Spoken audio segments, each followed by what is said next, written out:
Bring in show music, please. Hi, I'm CNBC producer Katie Kramer. Today on Squawk Pod. New York Mayor Eric Adams gives his exit interview as he prepares to hand the reins of America's largest city and business capital to Mayor-elect Zohran Mamdani. Many people don't know of the Democratic Socialists of America. They should read their agenda. If he follows that agenda, we're going to be having some real quality of life issues in our city. Then the affordability crisis across the country is driving voters. Political strategist and pollster Frank Luntz on the pressure and the pain points for Americans. The public is not just deciding between Republicans and Democrats. They're deciding whether or not they even want to participate in the democratic process. And that's when you know you've reached the breaking point. And trying to make sense of a weekend of tragic news, from a shocking Hollywood death to the attack on an Australian beach Hanukkah festival. I think when you see stuff like this, you have to say to yourself, something else is going on here. It's Monday, December 15th, 2025. Squawk Pod begins right now. Stand Andrew by in 3, 2, 1, up and Andrew, cue. Good morning and welcome to Squawk Box right here on CNBC. We're live at the NASDAQ market site in Times Square. I'm Andrew Sorkin along with Melissa Lee. Good morning to you. Good morning to you, Andrew. Hanging out. Becky and Joe are off today, but we got a lot going on, including this, because you may have noticed there's a new CNBC logo on your screen today. It's part of our evolution. We have removed the NBC peacock to embrace a distinct new identity as part of our new brand's future. It's a small visual update as we continue to deliver the same trusted coverage around business, around markets, the economy, and so much more. And I dig it, to be honest with you. I think it's very modern. I think it's who we are. It is. So, yeah. I do miss the peacock in certain ways because I grew up with the peacock in a long time. But exactly. I think it's pretty cool. Yeah, and it ushers in a new era. It is the new era spin-off, with the Versant spinoff. Less than a month away. And here we go. All right. National Economic Council Director Kevin Hassett says he'd be happy to talk to President Trump consistently if he's chosen to lead the Fed. On CBS's Face the Nation, Hassett called the president's views on the Fed strong and well-founded, but stressed it is the Fed's job to be independent. No, he would have no weight. It's just his opinion matters if it's good, if it's based on data. And then if you go to the committee and you say, well, the president made this argument, and that's a really sound argument, I think. What do you think? If they reject it, then they'll vote in a different way. On Friday, the president told the Wall Street Journal he was leaning toward choosing Hassett or former Federal Reserve Governor Kevin Warsh to run the Fed after Jay Powell. He said Warsh was at the top of his list, though he also praised Hassett and other unnamed candidates. The president confirmed he pressed Warsh earlier last week on whether he could count on him to lower interest rates if he is chosen to lead the Fed. President Trump also said he thinks the next Fed chair should talk with him about where to set interest rates, and said he believes a year from now the federal funds rate should be 1% at most. That would be a huge shift. The idea of sort of not just, we've always had a situation where there's been regular conversations happening between the Treasury Secretary and the Fed chair. They famously have breakfasts and lunches together. This has been going on for a very long time. So maybe it's not so far off to say that the administration and the Federal Reserve need to talk to each other. The question is, should you be talking to the president, and how much influence is really taking place? One of the things we've never really known is what exactly gets said at those lunches and breakfasts. Right. And how much of the time the president has told their Treasury Secretary, or the Treasury Secretary is doing it on their own, saying this is let me advocate for this position right now. So the question is this sort of an acknowledgement of what already happens, or is this actually something new that happens in terms of consulting the president as to where rates should be? We don't really know that, to your point. We will have to see where all of this goes. Do you think both Kevins are up for that? I think we so. know that Kevin Hassett is game for this, clearly, because he's just said it.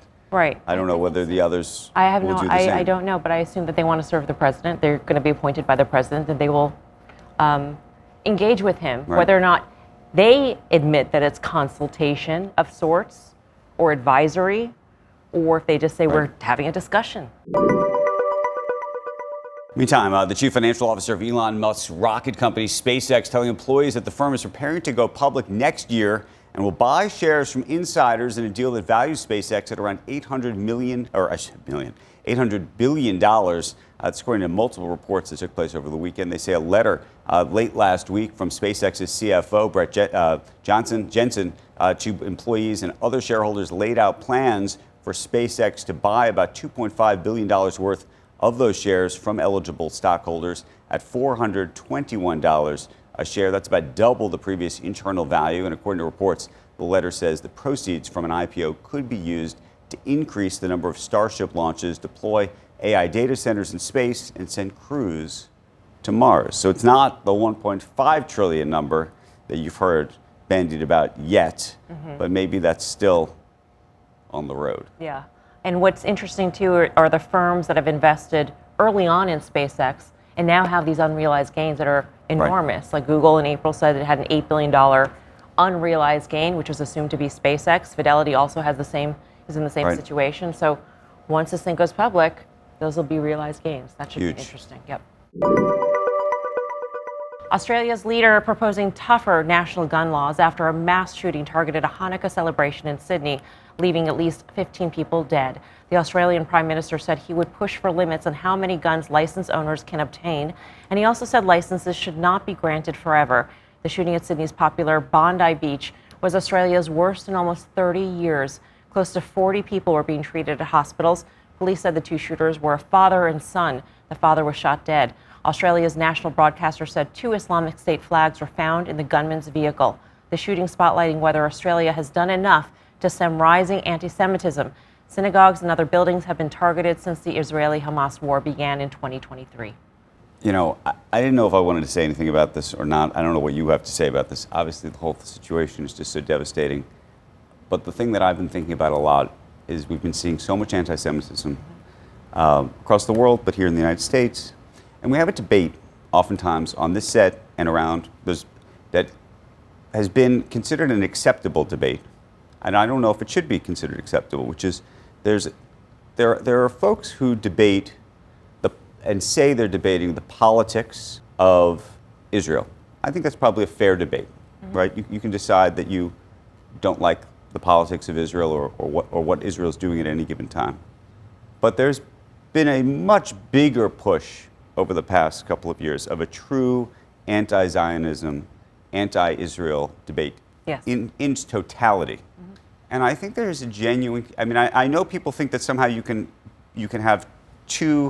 hold two ideas in your mind at one time, or that's somehow acceptable. But I think that there is something happening right now where this anti-Zionism argument, I don't even want to call it that, is now bleeding over into something that and people have said it is anti-Semitism. And I think we need to have a broader conversation about what that connection really is. And for whatever reason, that is not happening right now. And I think that obviously there's a lot of things that are taking place in the Middle East that people have lots of concerns about. But nonetheless, I think when you see stuff like this, you have to say to yourself, something else is going on here. I agree. Meantime, back here in the United States, the manhunt continues for a suspect in Saturday's shooting at Brown University. Overnight, police released a person of interest who was taken into custody earlier yesterday. On Saturday, a gunman opened fire at the Ivy League college, killing 2 people, injuring 9. Law enforcement officials released a video of a person dressed in black walking on a sidewalk near the scene of the shooting. Police say that person remains a person of interest, but they are continuing to search for additional video evidence. The university is sending students home, calling off final exams and remaining classes and assignments for the semester. Filmmaker Rob Reiner and his wife were found dead at their Los Angeles home yesterday. That's according to a source close to the Reiner family who spoke to NBC News.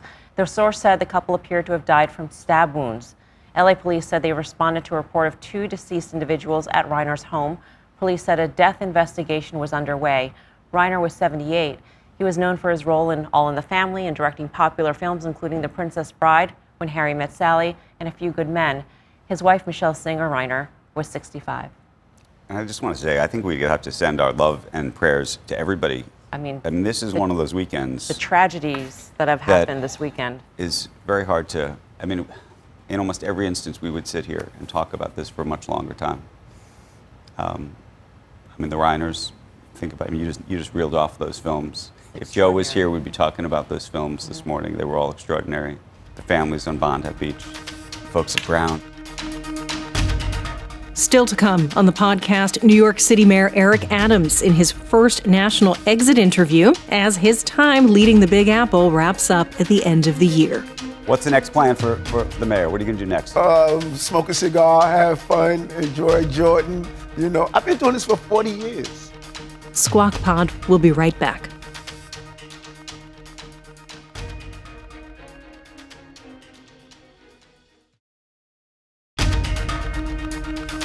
Welcome back to the podcast. This is Squawk Pod. Up and Andrew, Q.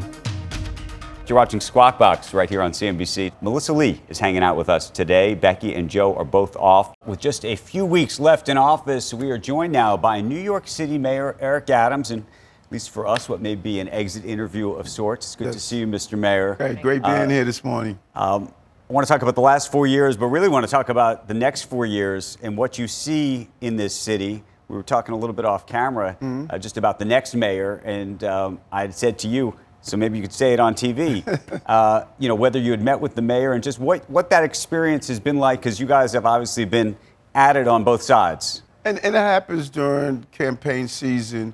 You'll have the back and forth action, but then the election is over. It's time to safeguard a place that we all love, and that's New York. And that's what we did. We had a great conversation. We're going to turn over a transition document with a lot of information. My team, we have already been meeting with his team, the Mayor-elect, and to make sure that he can have the smoothest transition as possible, and that's my job. How many times have you met him? A couple times? You talked to him a lot? What's going on? We communicate several times, the modern communication way now through text messages, number one. Number two, we had a great meeting at Gracie Mansion, and actually I met the mayor and his dad prior to him running for mayor. We had a great conversation then, and New York I have a New York state of mind. That's it. Are you optimistic about the city? Cautiously. If he gets in office, and as many of us do, realize the complexity of running a city of this level, we'll navigate some turbulent storms, some that we see and some that you don't see. Right. But if he allows the agenda of the Democratic Socialists of America to be the platform of this city, we're going to be in for some real problems. Let me ask you a separate question. Because you took to Instagram and some social media and the like when he came out and said that he was going to stop the sweeps of some of these tented camps around the city. We then had Kathy Wilde on the broadcast, and she tried to suggest that actually he wasn't going to do that. What do you think is going to happen there? Because it gets to the issue of security and just life around the city. Well, and you're right. It's more than, first of all, it is a security issue. January, when I became mayor in 2022, I went and visited those camps. Stealth food, human waste, drug paraphernalia, schizophrenic behavior. And so we need to understand that not only is it a humanitarian issue, but also as a business. You don't want to walk out your business and seeing someone sleeping in a tent. We look at what's happening in other cities, and it was a humane thing to do to get people indoors. So what do you think he's going to do? And have you talked to him about that or his team about that? When we sat down and spoke, I told him how important it is to make sure that we keep the encampments and homelessness under control. That's one of the top things you hear from New York. And so what was your takeaway from that conversation, given what he said publicly about this? Well, I think that he has a team of people he's working with. As I stated, many people don't know of the Democratic Socialists of America. They should read their agenda. They don't believe there should be any prisons in our city. They don't believe that you should do encampment enforcement. What they believe in decriminalizing prostitution after all that we've done. If he follows that agenda, we're going to be having some real quality of life issues in our city. In recent weeks, you've signed a number of executive orders in a seeming effort to sort of stop Mayor-elect Mamdani from enacting parts of his agenda. Is that the right characterization of what has gone on, trying to bulwark the city against what he is trying to do? No, not at all. I'm protecting the legacy and protecting New Yorkers. And I was really surprised to see how many people talked about my executive orders. And I look back at some of the stories when Bloomberg left de Blasio, when de Blasio left for me, no one talked about the executive orders. I don't control my campaign finance board. Those are all de Blasio appointments. I don't control the CFCO conflict of interest board. Those are de Blasio appointees. And so this is what happens in government. The incoming mayor must deal with whatever was put in place by the previous mayor. So I'm just making sure New Yorkers are safe and the legacy is safe. Like on the RGB board. If you tell small property owners for the next 4 years, no matter what the economic outcomes are, you could never be able to increase their rent. Small property owners, 18 units houses, they're going to hurt in this city. I'm protecting New Yorkers in my legacy. Let me ask you a different question. We were talking at the top of the broadcast about what happened in Australia, Bondi Beach, and what's clear anti-Semitism, if not terrorism, and those murders. And there is a conversation in this city happening right now about Jews. I'm Jewish, by the way, and about anti-Semitism, and the conflation oftentimes of anti-Zionism, which is something that this mayor has talked about to some degree, and whether you think that people understand what is a very nuanced position in some cases about folks who disagree with the policies and politics of Israel versus the folks who disagree with folks who are Jewish. Well said. And how you think about that today and what is about to happen in this city with this next mayor? That's a great question. And look at Sydney right now. Have you heard the Sydney government, have you heard them talk about anti-Semitism in this attack?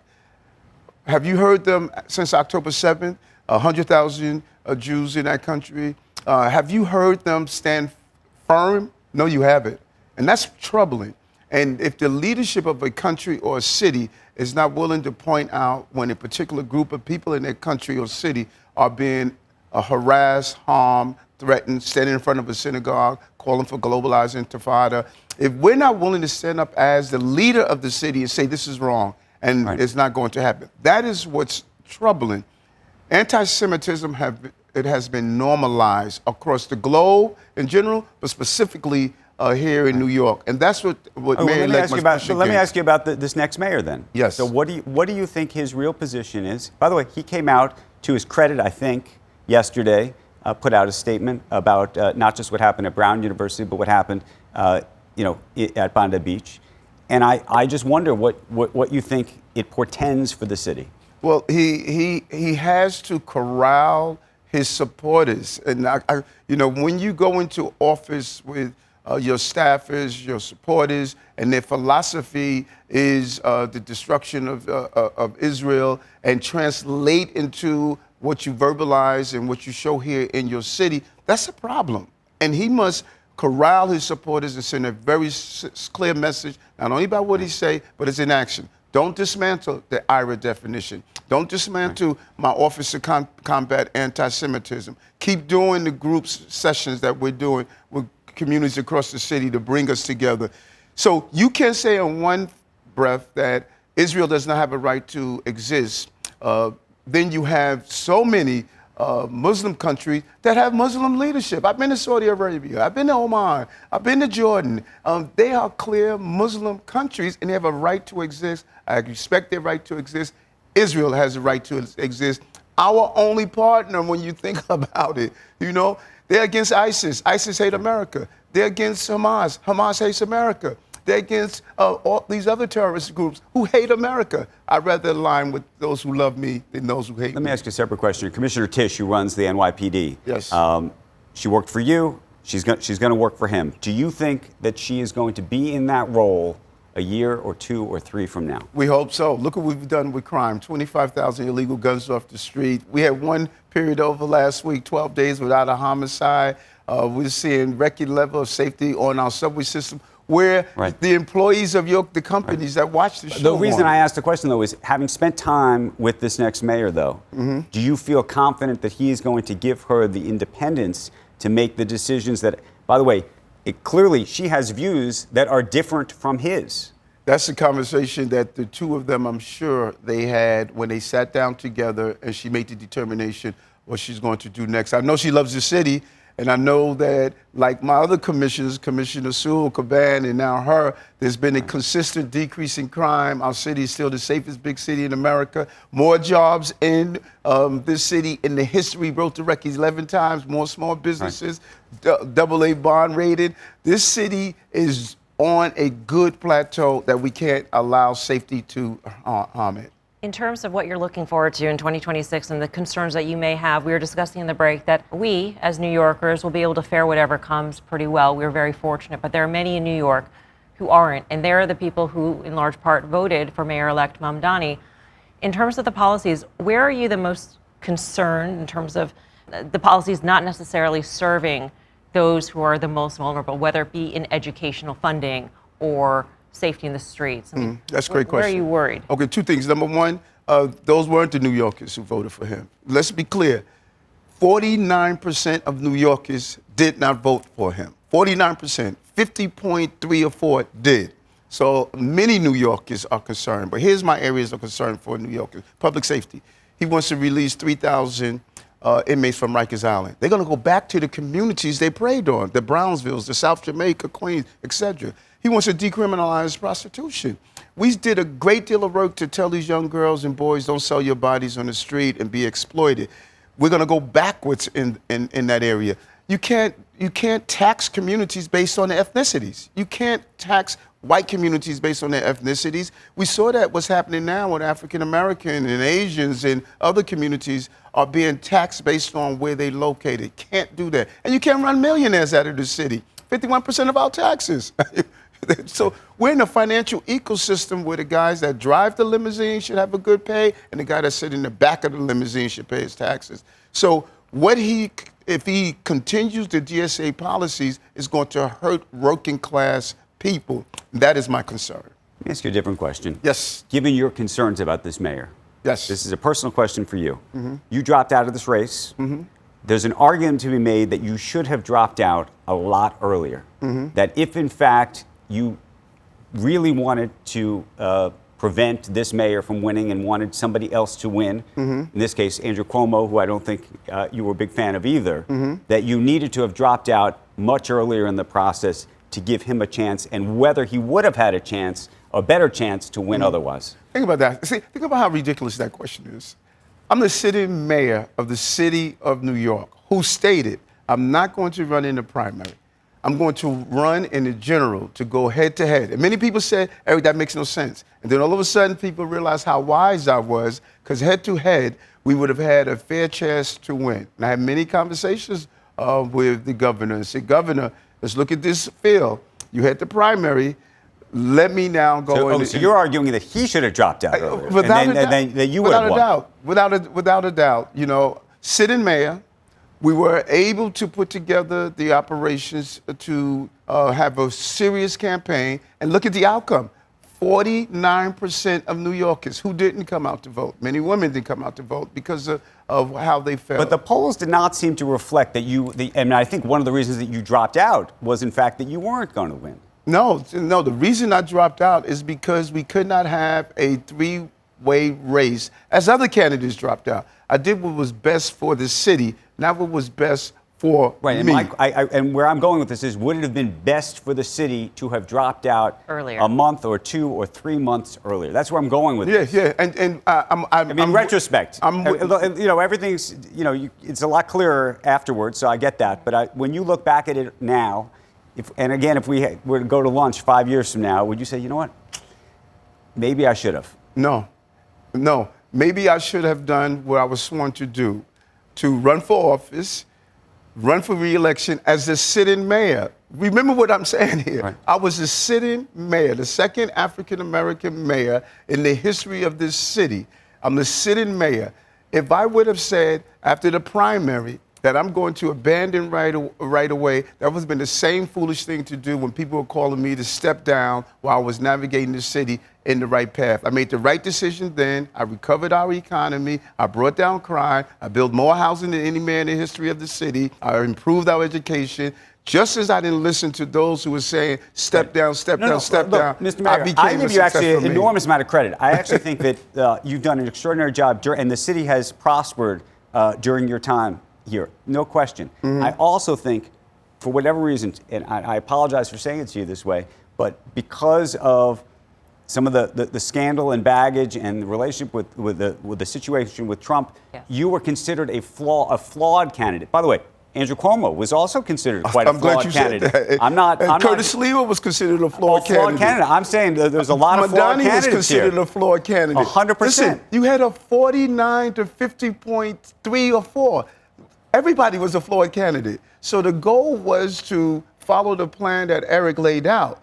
Hey, guys, run in the primary. I'll do this in the general election. We will have 2 bites at the apple. So my plan wasn't flawed. It was flawed when you had people like Curtis Lewa, who I still believe was working for the Zohran campaign.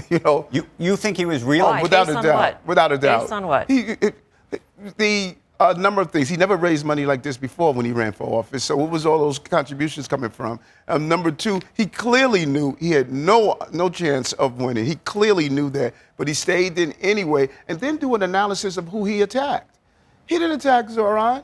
He attacked Andrew Cuomo. He attacked Eric Adams. So his whole strategy, you need to question and look at. And I think history is going to reveal his role. Okay, I got a different one for you. So there's a lot of business folks who are going to be watching the broadcast today. Yes. And they're going to all say we loved Eric Adams as mayor because Eric returned our economy. They may very well. They may very well, Mr. Mayor. My question to you is, I think there's a debate going on in the business community among the larger businesses about whether they should try to embrace this mayor and try to get in the tent with him, or they should be adversarial, if you will, publicly and privately. And I'm curious, as somebody who's been on the other side of this, what you think the real answer is. No, they should love New York, and they should. But by the way, you can love New York and have whatever perspective. You could love New York and get in the tent, and you could love New York and say, you know what, I don't like with this part of it, and I'm worried that if that it's going down the wrong direction, I need to be outspoken against it, if that's the case. That's exactly what they should do. And I said the other day. What's exactly that they should work with the mayor when they can work with the mayor. But if the mayor is not doing what's best for the city, they need to make sure they use their abilities as leaders, like the partnership, like Rebney, like Abney, and they should use their ability as leaders to state where the mayor's going wrong, like they've done for me and they've done to others. And so we should be clear. The role of our business community is to continue to thrive, continue to grow. And the people in these buildings here, those are everyday working class people that live in the communities that want to ensure that we're safe, that don't want encampments on their streets, that want their children educated. So sometimes when we look at the business community, we forget about the secretary, the accountant, the AI professional. These are working class people. When they get on the subway system, they don't want to see homelessness. They want to be able to swipe their MetroCard and go to their location safe. They don't want prostitution in front of their child's school. They want to walk out and see a clean environment. And so if the mayor doesn't continue what we have successfully done, then they need to raise their voice and not be silent. Mr. Mayor, I want to thank you for your service. I want to thank you for the interview, for being with us. What's the next plan for the mayor? What are you going to do next? Smoke a cigar, have fun, enjoy Jordan. I've been doing this for 40 years. Yeah. 40 years. Wow. It's time for me now to sit back and just enjoy life. I want to travel again. I want to write a book. I want to get my PhD. I want to do some stuff across the globe and here in this city. I'm not going away. I love this city, and I'm going to make sure that nothing hurts the working class people of this city. Well, we look forward to seeing you again soon, sir. Thank you. Thank you again. Cheese will be next. Coming up next on Squawk Pod, healthcare, food, and fuel affordability are front and center for U.S. voters. Pollster Frank Luntz explains what he perceives as a breaking point for America. The real problem here is that these vehicles, the ability to make these changes that the public is demanding, the problem is they don't trust the institutions who are responsible for those changes.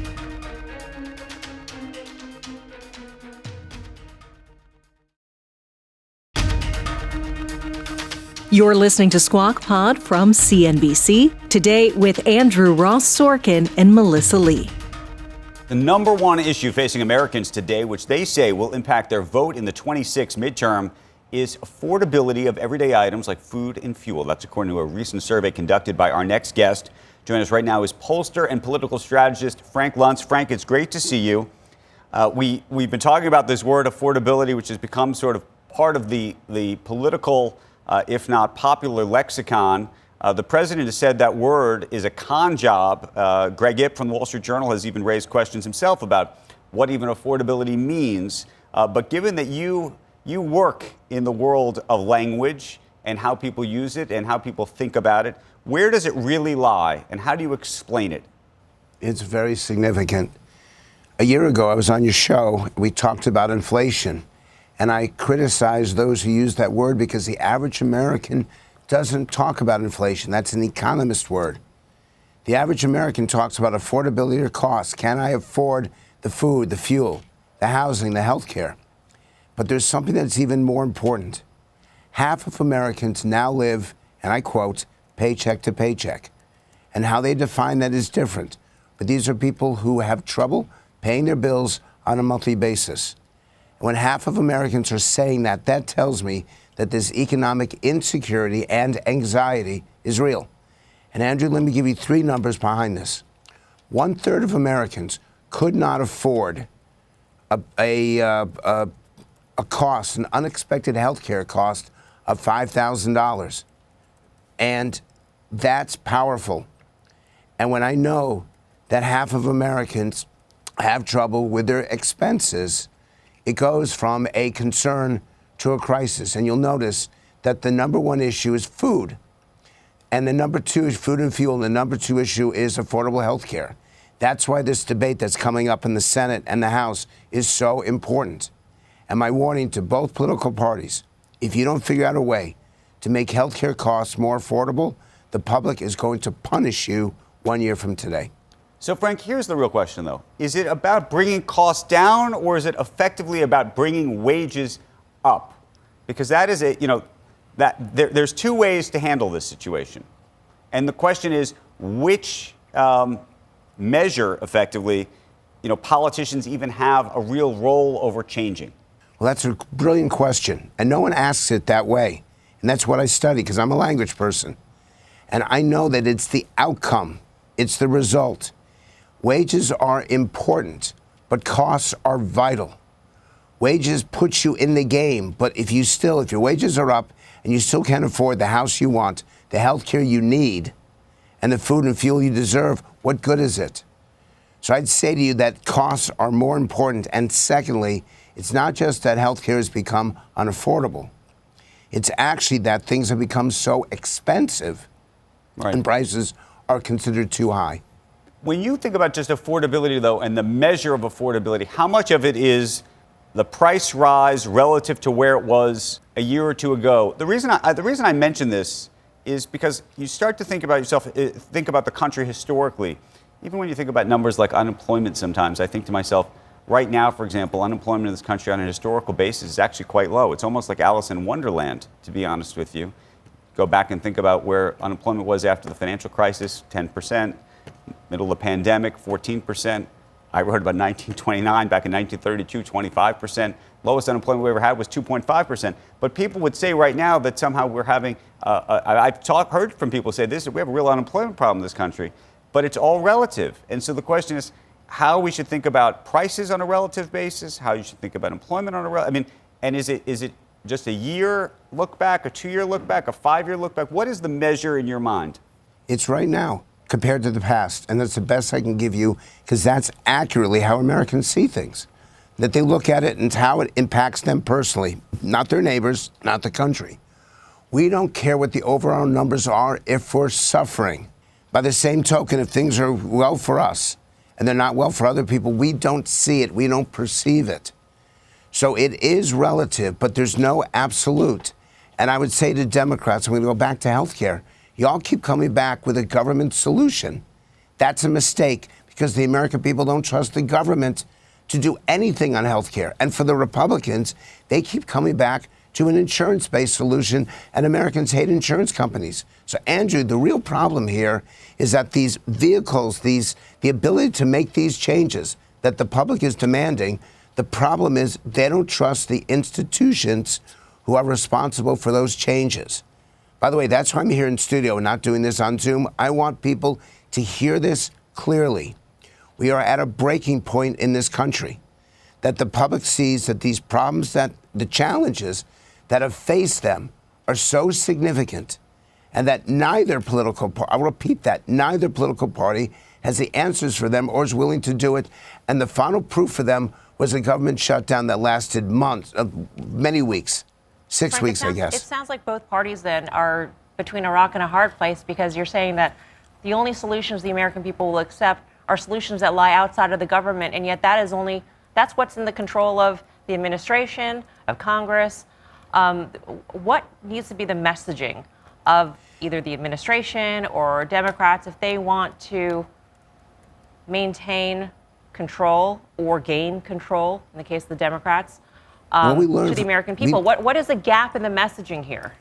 We learned from Joe Biden that to say that inflation was transitory, first off, the average American did not know what that meant. And those that did said, no, it's not. This is real, and I'm feeling it.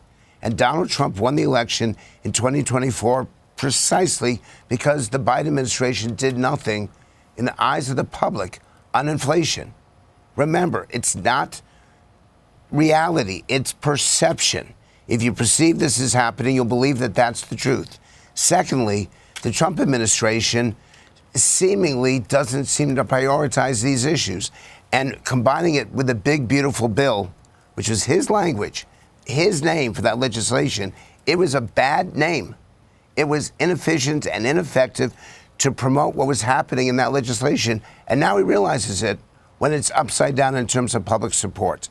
So going forward, first step is, I hear you, I see you, I get it. Second step is, you don't want rhetoric, you want results. You want solutions. You want common sense and not politics. And third, stop blaming the other party and start doing. These three steps, either party could take advantage of it, either party could embrace it. But if they don't, the public is not just deciding between Republicans and Democrats. They're deciding whether or not they even want to participate in the democratic process. And that's when you know you've reached the breaking point. Frank, if you were a betting man right now, what does 26 look like? Perfect question. Democrats narrowly take the House. There aren't that many seats that are up for play, thanks to redistricting. And by the way, Andrew, we haven't even talked about that. How damaging it is to the public perception of democracy when they change the lines in the middle of the game. If you change the football lanes, you change the baseball lines, the hostility would be significant. Democrats have a 5-point lead right now, and that's enough to give them roughly a 5-seat majority in the House and the Senate. If they botch health care, the Senate could be up for grabs as well.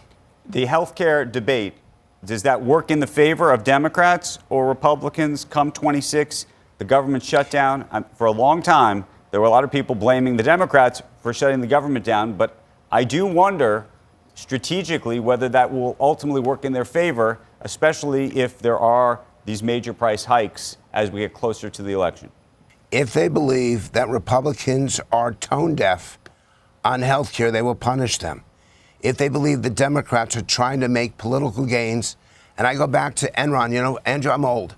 So I remember when this happened in 2002, the Democrats had every advantage over the Republicans, but the public came to perceive it as politics rather than policy, and they punished them for it.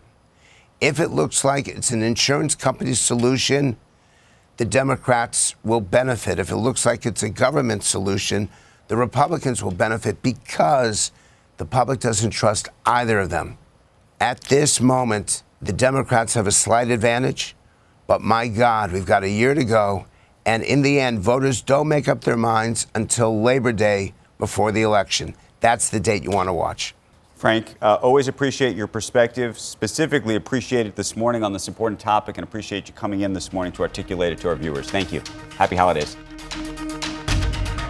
And that is Squawk Pod for today, this Monday. Thanks for starting your week with us.